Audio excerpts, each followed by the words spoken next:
दोस्तों नमस्कार। दोस्तों बात हो रही थी यूरोप के में राष्ट्रवाद का उदय।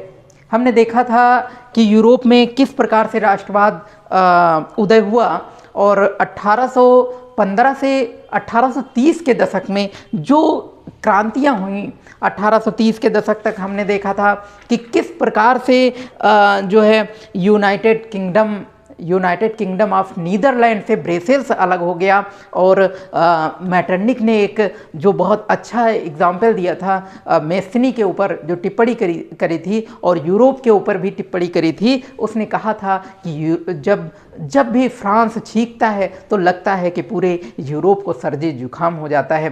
साथियों, इसी का परिणाम उसने ब्रेसेल्स के ऊपर कहा था, क्योंकि ब्रेसेल्स यूरोप से यूनाइटेड किंगडम ऑफ नीदरलैंड से अलग हो गया था और क्रांतियां पूरे यूरोप में भड़क रही थी। और हम देखते हैं मेस्नी के द्वारा गुप्त संगठन बनाए गए थे।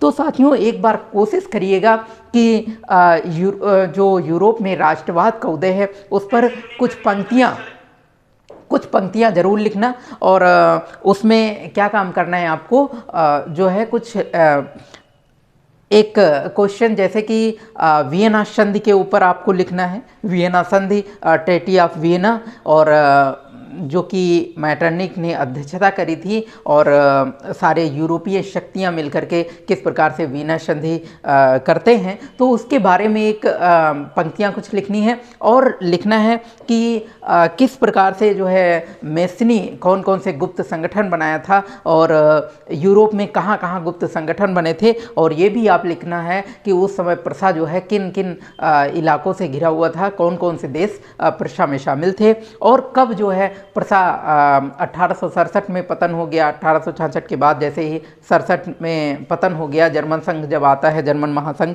तो ये इन सब चीज़ों के बारे में थोड़ा जानकारी भी करना है आपको। NCERT आप बुक भी पढ़ें, साथ साथ पढ़ते रहें, जिससे आपका एक्सप्लेनेशन और भी बेटर हो सके और इस प्रकार से आप लिखने का वो करिएगा। तो साथियों, आज हम बात करेंगे जो है वो जो क्रांतिकारी थे, जो 1830 के दशक के आते आते हम देखते हैं कि यूरोप 1830 के दशक में, जैसे ही 1830 के दशक में आते हैं तो हम देखते हैं यूरोप जो है काफ़ी भूखमरी का शिकार हो गया था। आबादी बढ़ गई थी, आबादी में वृद्धि हो गई थी और आबादी में वृद्धि के साथ साथ साथियों, जब आबादी में वृद्धि हुई तो जाहिर सी बात है भूखमरी का शिकार हो गया पूरा यूरोप। फ्रांस में भी काफ़ी, पेरिस के लोग सब बाहर आ गए, उतर आए सड़कों पर। और तो हुआ ये कि मतलब बहुत ज़्यादा भूखमरी का, जब भूखमरी आती है तो जाहिर सी बात है कि कुछ लोग जो गरीब तबका होता है, ग्रामीण क्षेत्रों के लोग, वो शहर जाना चाहते हैं और शहर जाते हैं कुछ काम करने के लिए, कुछ जॉब करने के लिए। तो वही हुआ कि लोग शहर की ओर भागने लगे और शहर जाते हैं तो वहाँ पर भी गरीब बस्तियों में रहना पड़ता है उन्हें। और एक तरीके से उस समय ऐसा कुछ आता है कि जो कुछ छोटे उत्पादक थे, जो छोटे उत्पादक, उनका शोषण बहुत ज़्यादा होता है। शोषण इस तरीके से होता है जैसे वहाँ के बुनकर, आप एक छोटा सा एग्जाम्पल ले लीजिए कि जो बुनकर होते हैं वहाँ पर यूरोप में, बुनकर, तो उस समय जो है इंग्लैंड में औद्योगिकीकरण काफ़ी ज़्यादा तेज़ी मात्रा में हो रहा था। तो इंग्लैंड में जब औद्योगिकीकरण हुआ तो मशीनों से आयात कुछ कपड़े आने लगे। तो मशीन से, जाहिर सी बात है, जब मशीन से कपड़े बनाए जाएंगे और जो घर में करघा के माध्यम से या छोटे बुनकर जो कपड़े बनाएंगे, तो उनमें और मशीनों के कपड़े में बहुत बड़ा डिफरेंस होता है और वो सस्ते दामों पर बिकते हैं। तो इसलिए बुनकरों का धीरे धीरे दयनीय स्थिति चालू हो गई। तो यही हुआ। और कुछ बुनकरों का इस प्रकार से भी शोषण किया गया कि कुछ ठेकेदार होते थे। तो ठेकेदार क्या काम करते थे कि ठेकेदार अपना कच्चा माल इनको बुनकरों को देते थे, कच्चा माल बुनकरों को देते थे और ये क्या काम करते थे, बुनकर जो है बुनकरों से कपड़े बने बनाए ले लेते थे। और जब कपड़े लेते थे, निर्मित कपड़े लेते थे, है ना, निर्मित कपड़े किससे लेते थे, इन जो छोटे छोटे बुनकर हैं इनसे ठेकेदार कपड़े लेते थे। तो जो ठेकेदार जो कपड़े लेते थे अपना कच्चा माल प्रोवाइड कराते थे, इसके बाद जो निर्मित कपड़े लेते थे तो जाहिर सी बात है बुनकर जो कच्चे माल से निर्माण करेंगे तो मेहनत करेंगे कुछ, लेकिन फिर भी ठेकेदार इन्हें क्या करते थे, सस्ते मूल्य, बहुत ही सस्ता मूल्य प्रोवाइड कराते थे, बहुत ही सस्ता दाम देते थे, इस निर्मित कपड़े का बहुत ही सस्ता दाम देते थे। तो इस प्रकार से शोषण होने लगा। हम देखते हैं कि जो है ये जो यूरोप महाद्वीप है काफ़ी ज़्यादा गरीबी भुखमरी का शिकार हो जाते हैं लोग। और होता क्या है कि यहाँ पर कुलीन वर्ग जो होता है, कुलीन वर्ग, सामंती वर्ग, उनके नीचे जो है कृषक दब जाते हैं। किसानों को बहुत ज़्यादा समस्याएं होती हैं, कर्ज से डूबे रहते हैं, जागीरदारी से घिरे रहते हैं, कर्जदारी से, और कभी कभी फसल भी खराब हो जाती है। तो काफ़ी ज़्यादा स्थिति इनकी दयनीय हो जाती है। तो 1848 में एक वर्ष, 1848 की अगर बात करें तो ऐसा ही एक वर्ष था जब व्यापक बेरोजगारी बढ़ी और पेरिस के लोग जब सड़कों पर आ गए। तो पेरिस के लोग जब सड़कों पर आ गए तो वहाँ की जो एक नाम था लुई फिलिप। तो जो राजतंत्र था एक तरीके से राजा को भागने पर मजबूर कर दिया गया। पेरिस की घटना है ये 1848 की, 1848। तो कौन? Louis Philippe. आपको बताया था फ्रांस की क्रांति के दौरान कि पेरिस में जब ज़्यादा भूखमरी पड़ती है तो लोग तख्तियों पर गले में तख्तियाँ लगाए रहते हैं और उस पर लिखा होता है मैं कोई भी काम कर सकता हूँ। यही हुआ पेरिस में जब ज़्यादा भूखमरी बढ़ी, लोग सड़कों पर उतर आए तो हुआ क्या, लुई फिलिप को मजबूरी में भागना पड़ा और वहाँ पर जो भी मजदूर थे वो इकट्ठे हो गए और किसान थे वो भी इकट्ठे हो गए और जो भी पूरे सब लोग इकट्ठे होकर के एक नेशनल असेंबली का गठन करते हैं, यानी कि राष्ट्रीय गणतंत्र का गठन करते हैं, नेशनल असेंबली। और नेशनल असेंबली के तहत जो है कुछ मांगे, नेशनल असेंबली जो बनाई जाती है, जो भी गठित की जाती है नेशनल असेंबली, और इसका गठन होने का कारण क्या था कि जब लुई फिलिप को भागने पर मजबूर कर दिया गया, महंगाई ज़्यादा हो गई, भूखमरी हो गई, लोग सड़कों पर उतर आए, तो उस समस्या का हल नहीं कर पाए लुई फिलिप, तो मजबूरी में इनको राजगद्दी छोड़नी पड़ी। तो नेशनल असेंबली गठित होती है मजदूरों के द्वारा, किसानों के द्वारा जो नेशनल असेंबली गठित की जाती है, तो इसके माध्यम से एक मताधिकार में परिवर्तन होता है और जो है इसकी मांग को पूरा किया जाता है। नेशनल असेंबली ये मांग करती है कि जो है मताधिकार जो है वो कितना होना चाहिए, वो 21 वर्ष से, मताधिकार 21 वर्ष से ऊपर, यानी कि नेशनल असेंबली के थ्रू मताधिकार को ये मान लिया गया, मताधिकार दिया गया कि 21 वर्ष से ऊपर जितने भी लोग हैं, 21 वर्ष के ऊपर सभी वयस्क मताधिकार जो है मांग किया गया, वयस्क मताधिकार दिया जाएगा, यानी कि सभी को मत देने का अधिकार होगा जो 21 साल से ऊपर है। तो इस प्रकार से जैसे कि एक पत्रकार विल्हेम वोल्फ, एक पत्रकार हैं विल्हेम वोल्फ, जो कि एक घटना बताते हैं, यही जो कि अभी हमने बताई, सिलेसिया की घटना है। सिलेसिया, एक घटना सिलेसिया की है, घटना सिलेसिया की है। और घटना कौन सी है? घटना वही जो हमने बताया कि जो ठेकेदार जो होते थे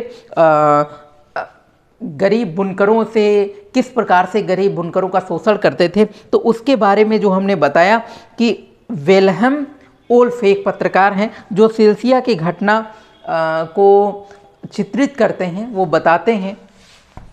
सिलेसिया की घटना है और पत्रकार हैं विल्हेम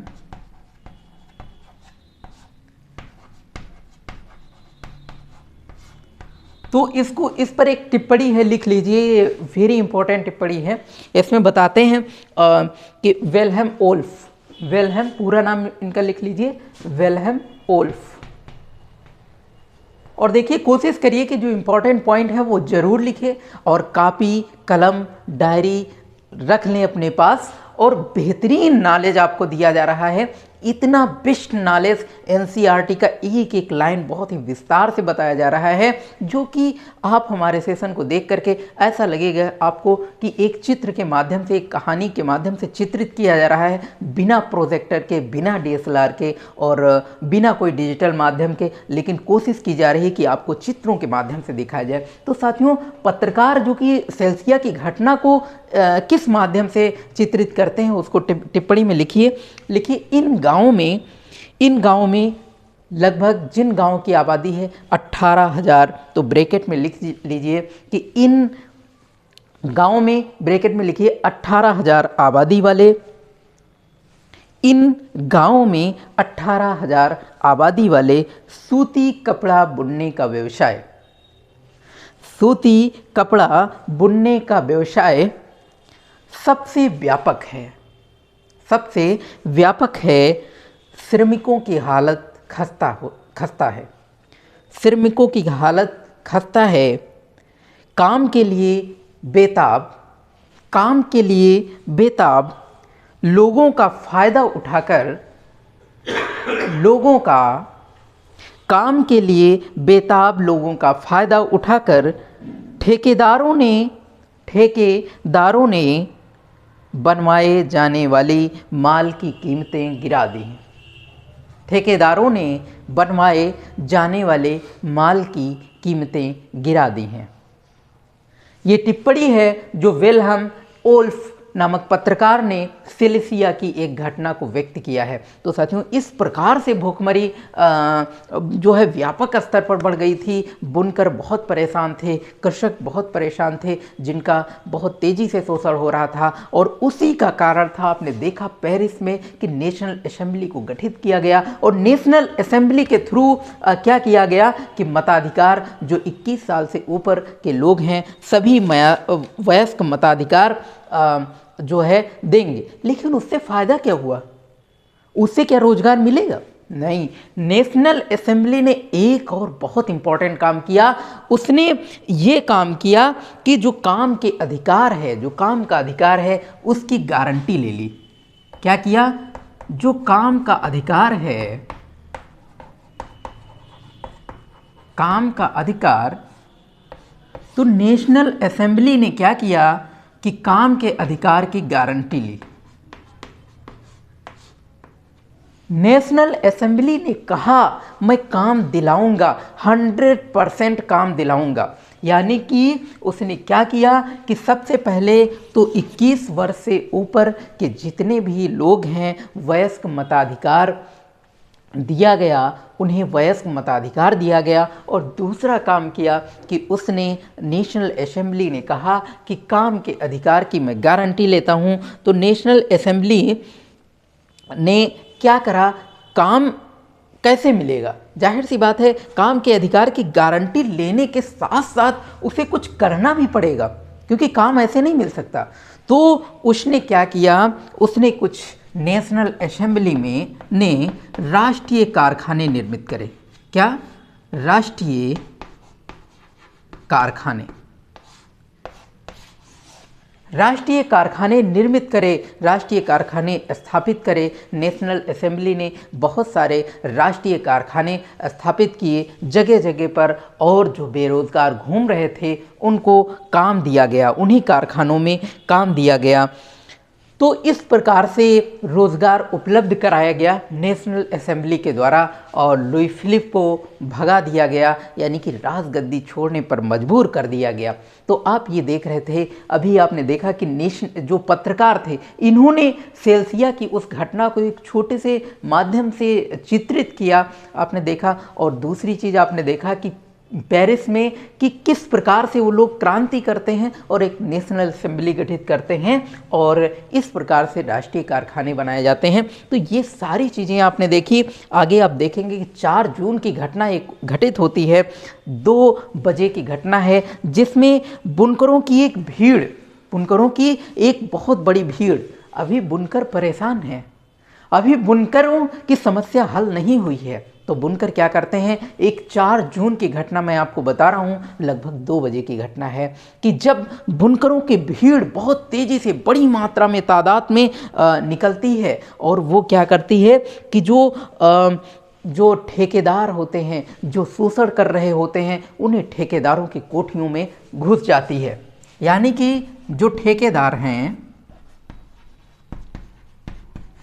ठेकेदार, तो इनकी जो कोठी होती हैं, ठेकेदारों की जो कोठी हैं, उन पर बहुत सारी भीड़, बड़ी तादाद में भीड़ आती है और कोठियों में घुस जाती है और देखते ही देखते ठेकेदारों के घरों में चली जाती है। उनके जो चमकदार जो दरवाजे, जो खिड़कियां थी चमकदार, और चीनी के जो बर्तन थे सजावट में रखे हुए थे, और बहुत सारे जो महंगे महंगे सामान होते हैं वो सब तोड़ डालते हैं, पूरी तरह लूट लेते हैं। वहाँ के अन्नागारों में, उनके यहाँ जो भी भंडार होते, भंडार गृह होते हैं जिसमें अनाज भरा पड़ा होता है, उनको लूट लिया जाता है, क्योंकि उन्हें बेहद आवश्यकता थी अनाज की, वो भूख से मर रहे थे, लेकिन ये ठेकेदार उनका शोषण कर रहे थे। उन्हें सस्ते दामों पर, उन्हें ज़्यादा से ज़्यादा काम कराते थे, 12-12 घंटे, यानी कि कच्चा माल दे दिए और उनसे कपड़ा निर्मित करा लिए, इसके बाद पैसे नहीं दिए, पैसे दिए भी तो बहुत ही कम।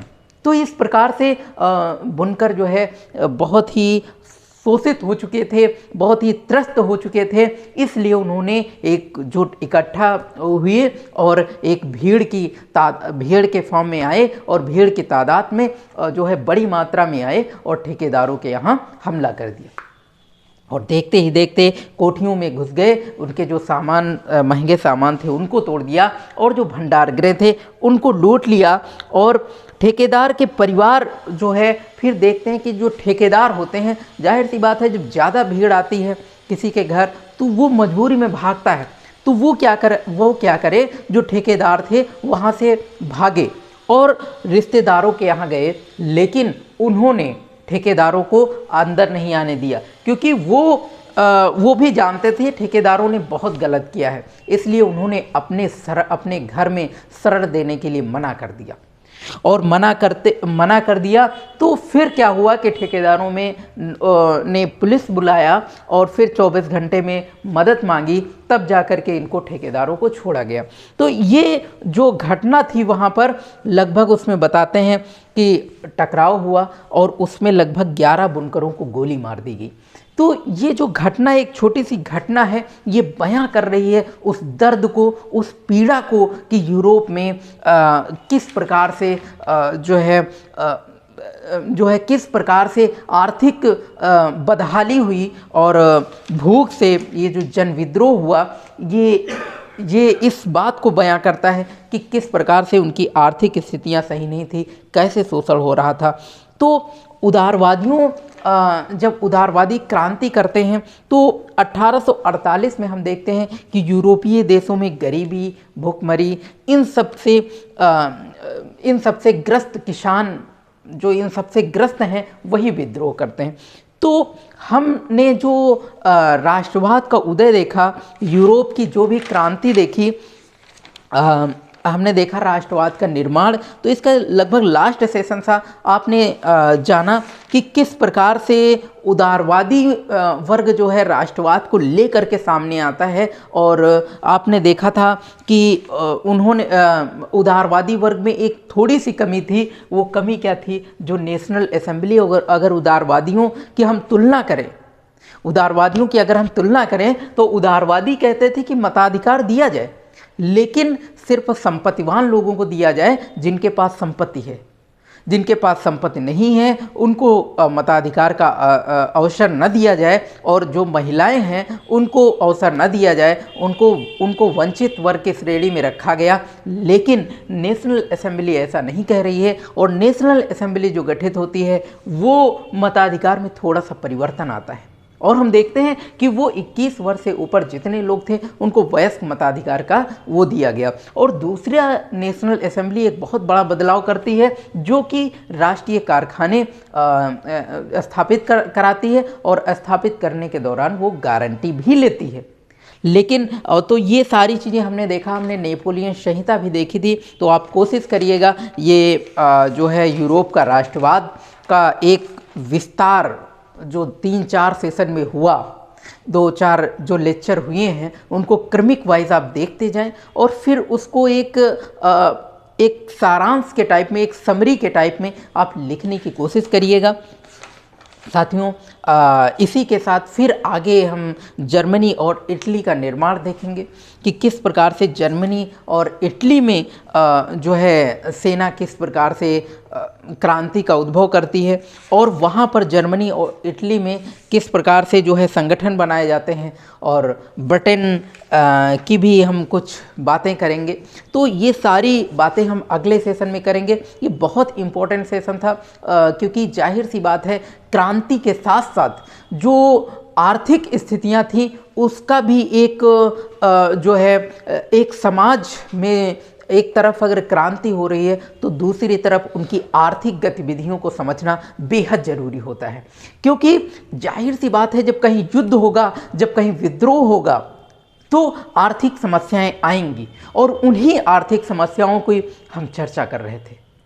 तो एक जो आप लेसन लिखेंगे, जो आप कोडिशन लिखेंगे, तो सबसे पहले होगा उदारवादी वर्ग का राष्ट्रवाद का किस प्रकार से उदय हुआ, और दूसरी चीज़ नेपोलियन जो हारने के बाद नेपोलियन संहिता हटाई गई, तो नेपोलियन संहिता हटाने के बाद जो वियना संधि आई तो उसने क्या क्या परिवर्तन किए ये भी देखना है। और दूसरा माध्यम आपको देखना है कि किस प्रकार से जो है वियना संधि के बाद में कौन सी घटनाएं घटी। जब मेस्सिनी आया, जो मेस्सिनी आता है तो मेस्सिनी हम देखते हैं कि वो गुप्त संगठन बनाता है। तो जब उसे तंग किया जाता है, जब उसे बहिष्कृत किया जाता है एक छोटे से इलाके में, लिगोरिया नाम के, याद है आपको वो लिगोरिया, जहां पर उसने क्रांति भड़का दी थी, और उस क्रांति की वजह से लिगोरिया से उसे निष्कासित कर दिया गया था। और जैसे ही उसे निष्कासित किया गया, वो चुपके चुपके से बिल्कुल वही सुभाष चंद्र बोस वाली स्टाइल में उसने क्या किया कि अगर उसे निष्कासित किया गया वो डरा नहीं, वो भागा नहीं, वो सीधा जा करके चुपके चुपके से 2 गुप्त संगठन बनाता है, और गुप्त संगठन यंग इटली और यंग यूरोप बनते हैं। आपने देखा एक बर्न में बनाया था, एक जो है बर्न नामक स्थान पर बनाया था, और एक यंग यूरोप बनाया था। तो यंग यूरोप और यंग इटली जो कि इतने दृढ़ संगठन बने, जो कि इतने क्रांतिकारी संगठन बने कि उसको देखते देखते पूरे यूरोप में जगह जगह संगठन बन गए। तो किस प्रकार से जब उदारवादी राष्ट्रवाद का निर्माण होता है, लेकिन फिर भी उदारवादी वर्ग क्रांति करता रहता है, जाहिर सी बात है प्रशा आती तो नेपोलियन संहिता को बर्बाद करके यूँ समझ लीजिए नेपोलियन संहिता को हटा देना चाहती, और नेपोलियन संहिता को हटा देती। जितने भी बदलाव नेपोलियन के पीरियड में हुए थे वो तो ऐसा उसने किया कि फ्रांस को वियना संधि के दौरान ऐसा हुआ कि उसने क्या काम करा कि जो फ्रांस है, फ्रांस के सीमा पर ऐसे ऐसे इलाके बिठा दिए और उसकी सेना एक तरीके से भंग करा दी कि कहीं फ्रांस भविष्य में विस्तार न कर ले। हम देखते हैं कि पोलैंड जो कि रसिया का पार्ट, रसिया का हिस्सा बन जाता है उसी के दौरान, और हम देखते हैं कि बूर्बो जो सत्ता होती है फिर से आ जाती है जिसको हटा दिया गया था। और इधर दक्षिण में हम देखते हैं कि किस प्रकार से जो है दक्षिण में कुछ इलाके बिठाए जाते हैं। प्रशा जो पश्चिमी छोर पर होता है, तो देखते ही देखते पूरा फ्रांस को ढक लिया गया था, यूँ कहें चारों तरफ इलाके, कि फ्रांस भविष्य में अपने इलाकों को विस्तार न कर सके। लेकिन सिर्फ हाँ एक चीज़ याद रखने वाली चीज़ है, जो कि फ्रांस में 39 जो महासंघ, जो जर्मन महासंघ बनाया था 39 इलाकों का, जो 39 राज्यों का जो बनाया था, वो बरकरार रखा गया वियना संधि के दौरान।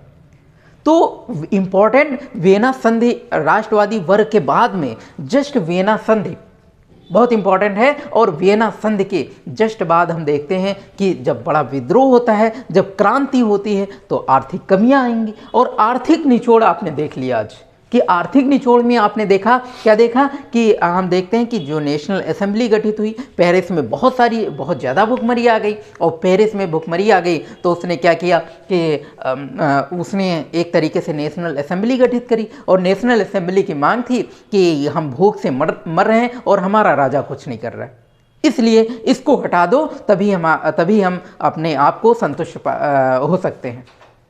और हुआ ये कि नेशनल असेंबली गठित हुई, लुई फिलिप को हटाया गया, और लुई फिलिप को हटाते ही आपने देखा कि नेशनल असेंबली ने मताधिकार भी लागू कर दिया, और दूसरा उसने लागू करा जो राष्ट्रीय कारखाने बनाए, और राष्ट्रीय कारखाने जो कि उसने गारंटी करी कि सभी को रोजगार दिया जाएगा।